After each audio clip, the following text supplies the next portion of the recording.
Yo, welcome back to another way too early 2026 NBA mock draft. We are a few days away from the college basketball season, meaning it's time for one more largely uneducated guess at what next year's 2026 NBA draft will look like. We do actually have a little bit more information than last time, given that the NBA season has started. There's been a few college exhibitions, so we've gotten looks at some of the top prospects. I have finally stopped scapegoating Tankathon. I have created this draft order myself. I try not to get too overreactionary to the beginning of the NBA season while still accounting for it. I previously would have had the Bulls as a lottery team. Their undefeated start seems to have confirmed they could at least be capable of making the postseason. The Pacers are slightly worse than I thought, and so on and so forth, so I've adjusted accordingly for that. Of course, the flattened odds make things just an absolute nightmare mess, but this was my best guess at this point in time, so let's go ahead and rock with it. It is about 3 in the morning. I've worked really hard on this, so go ahead and drop a like, drop a comment, even if you don't agree. I'll agree with you on something at some point over the next year before the 2026 draft, so drop some love for the video so I can feed my dog. First overall, we have the Brooklyn Nets, who are off to an 0-5 start and seemingly won't be getting much better anytime soon and still needing to assimilate 5 rookies to the court. They're one of the freshest rebuilding teams, but land a top talent here in immediately nabbing Kansas guard Darryn Peterson with the first overall pick. While AJ Dybantsa and Cam Boozer are certainly talented enough to hang around number 1 conversations, I feel like things will quickly pivot to Peterson as the top pick, given the level of polish he brings in a variety of areas, scoring on ball, off ball, generally making plays, defending, and eventually willing the Jayhawks to wins. The Nets took as many as 4 handler bets at the 2025 draft and land another player here capable of handling the ball and being a centrifugal piece here in Peterson. He'd immediately be the most talented player on the roster and would allow a good Brooklyn front office one of the better jumping off points for a rebuild we've seen in some time. At number 2, we have the Washington Wizards, who have looked slightly better than anticipated through a few games, but should still finish within the top 3 of draft odds. This was really close, seeing as I think Boozer would be such a fun front court fit next to Sarr, but ultimately I'm just too intrigued by Dybantsa's offensive upside to pass on him for Washington here. He's 6'9", legitimately explosive driving the ball, and stands to be a strong and proven 3-level scorer for a good BYU team this year. He may not offer the most winning impact of the trio in college or early in his NBA career, but the upside will be there in his driving, handling, and shot-making flashes of the highest level. Washington has prioritized plenty of defense so far in its rebuild, and I like a bet on a player who could very well be a 25, 5, and 5 guy at his peak on the wing. A player like that next to Alex Sarr, Keyshawn George, Bilal Coulibaly, and Trey Johnson would effectively complete the Wizards' rebuild in my mind. At number 3, we have the Atlanta Hawks picking via the Pelicans 2026 first, which was of course given up in the trade up for Derek Queen at the 25 draft. It was seen as a questionable move then, and now that the Pelicans are 0-4 on the season, albeit having seen some competitive games, it still seems like that's ultimately going to have been a fairly bad decision. The Hawks of course take Boozer, as there seems to be a fairly large gap between him and most consensus number 4 options. At around 6'9", there's a decent chance Boozer wows the most at the college level, dominating on the interior with a combination of size, strength, and fundamentals, as well as canning triples, passing the ball, and defending at a high level. If he's on the board here, it's a no-brainer for the Hawks, who can still stand to bolster their front court, even having added Porzingis in the offseason. Boozer and star Trae Young aren't the most seamless of fits, but Boozer would likely help them move into a new era featured around himself, Reza Shea, Dyson Daniels, Jalen Johnson, and more.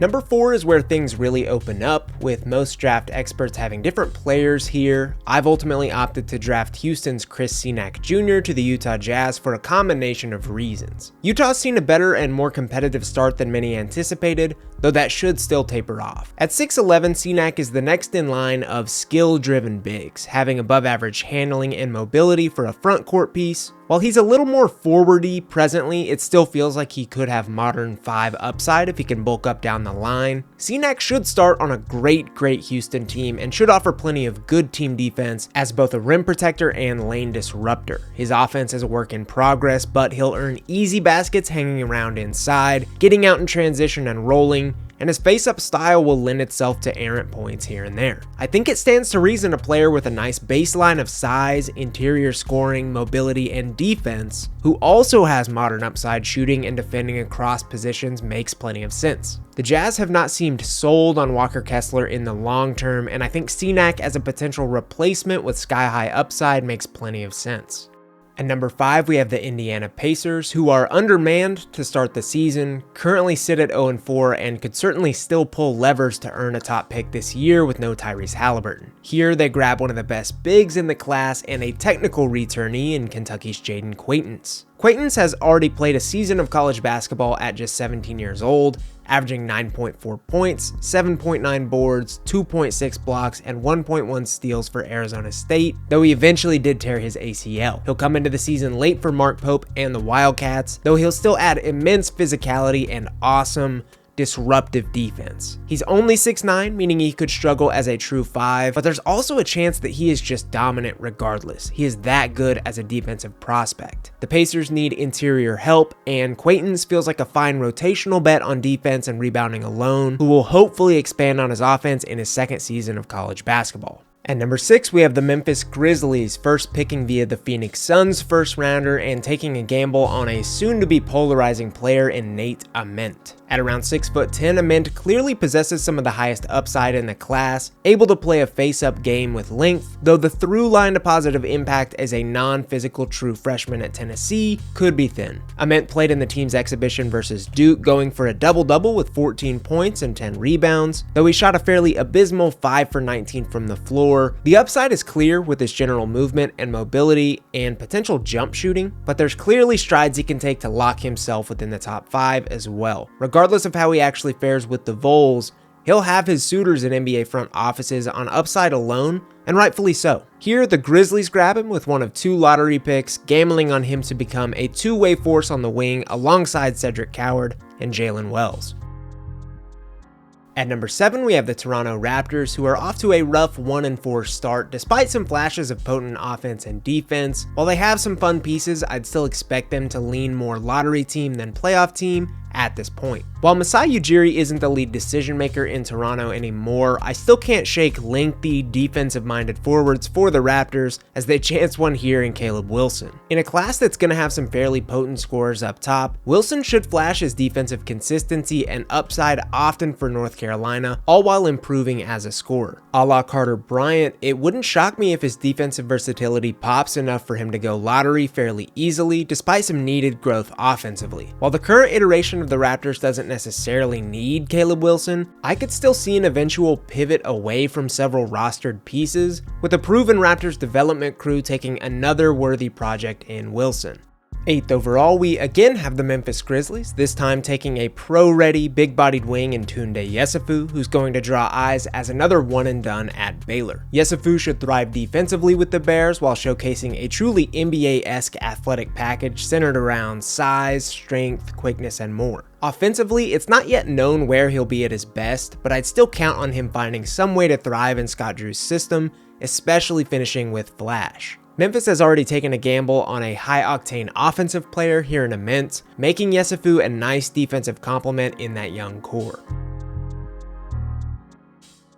At number 9, we have the Boston Celtics, who are off to a 2-3 start, but could easily pull levers to advance themselves in terms of draft odds, and that would make sense to me given the return of Jason Tatum next season will immediately reinsert them into postseason conversations. Here, they grab a 6'9 forward in Koa Pete, who could need a little bit of time to cook, but already has an impactful game with plenty of room to add. Pete will be making his name for Arizona, a fairly hard place to produce early, but he'll flash with his defensive consistency and impact, as well as shot-making flashes in both the post and mid-range. He's not yet a proven offensive player, but should show improvement from beyond the arc. In Pete, Boston would add their most developmental prospect in years, though I think that makes sense given they haven't been at this point in the draft in some time. If things go correctly, they could grab an athletic 4 who can defend and score off ball, but could create offense seldomly too with the right development track. Rounding out the top 10 are the Sacramento Kings, who are off to a 1-4 start despite a host, or rather a hodgepodge, of talented veteran players. I'd expect this team to find some semblance of a rhythm at some point, but they may still not be a postseason worthy team in the West. I made this pick in my last mock as it just makes too much sense to pair Michael Brown with the Kings roster desperate for backcourt playmaking. He's most draft experts' pick for the top lead guard in this class, and that makes sense given his level of handling, three-point shooting, passing, and the fact he should be able to put all these things together with opportunity at Louisville. Sacramento's point guards are currently Dennis Schroeder and Russell Westbrook, and they don't have any other long-term options after having offloaded De'Aaron Fox last deadline. Brown would immediately be the team's highest profile prospect and would offer a nice off-ball running mate for their several on-ball scorers due to his shooting. At number 11, we have the Charlotte Hornets, who are looking at an improved basketball team given their 25 class of Con Knippel, Sion James, Ryan Kalkbrenner, and Liam McNeely. They're still a few years away, but are taking steps in the right direction and aren't likely to be among the league's worst this year. At number 11, I have them gambling on forward Kareem Lopez of the New Zealand Breakers, who offers an intriguing skill set at 6'9". In his second NBL season, he's already shown flashes of being a potent 3-level scorer, scoring around the rim with touch and shooting a blazing 44% from beyond the arc on okay volume. At the NBA level, he's likely to be an offensive-minded 4 who can shoot and put the ball on the floor enough to be versatile. With some of the front-court defensive pieces Charlotte has taken or acquired in the last handful of years, an offensive-minded 4 could be a fun fit in that growing core. At number 12, we have the Miami Heat, who have started hot in the East, though they likely won't have the continued talent to hold their place. Here at 12, they gamble on their second consecutive guard in Caden Boozer, just a year after drafting Kasparas Yakuchonis, who I still very much believe in. Boozer, the twin brother of Cameron, doesn't necessarily wow in any specific area, but has an unbelievably steady game that's sure to be on display with Duke. He'll run offense, he can pass with ease, get downhill and hit threes. Much like his brother, he's just high IQ and a proven winner, though as a lead guard. I think those traits lend themselves well to Miami's winning culture, and I could see a world where he could either back up the current pieces or even play alongside a guy like Yakuchonis, who moonlights as a wing. At number 13, we have the Portland Trail Blazers, who are one of the more fun league pass watches through a few games this season. They're off to a 3-2 start in the West with some decent wins, but I'd still expect them to be a year away from postseason contention. Portland has a really fun roster configuration featuring every single position, and it's one that values defense, meaning I don't think there's any spot they can stand to improve in heavily at the draft next year, outside of landing a top 3 pick. With that being the case, I've drafted Dash Daniels of Melbourne, the younger brother of current Hawks guard Dyson Daniels. Dash is slightly smaller and not as potent defensively, but projects to shoot the 3-ball better than his brother. Other than that, they're of a fairly similar archetype, able to handle, offer connective passing, and guard across multiple positions. For a team like Portland that already has guards and wings, a hybrid who can make winning plays and fits into the defensive identity feels like a solid pick. Capping our mock draft is the Dallas Mavericks, who are off to a 2-3 start as of the making of this video, and while I'd expect them to figure some things out offensively, it's still not out of the question they're one of the last teams eliminated in the West play-in this year, giving them number 14 here. Even accounting for Kyrie Irving, it is clear that they need continued guard help, and given the organization's affinity for defense, I think it makes sense to take a gamble on a defensive-minded handler in Alabama's LeBaron Philon. Our only true returnee of the video, Philon has already played out his freshman season at Bama, averaging 10.6 points, 3.8 assists, and 1.4 steals while shooting 45% overall and 32% from 3. Philon is not some world-class athlete, but he is crafty enough with dribble moves, footwork, and more to be an okay scorer, and there's hope his pull-up jumper comes around in year 2 with the Crimson Tide. Defense and steadiness are the selling points with Philon, making him a fun fit in Dallas.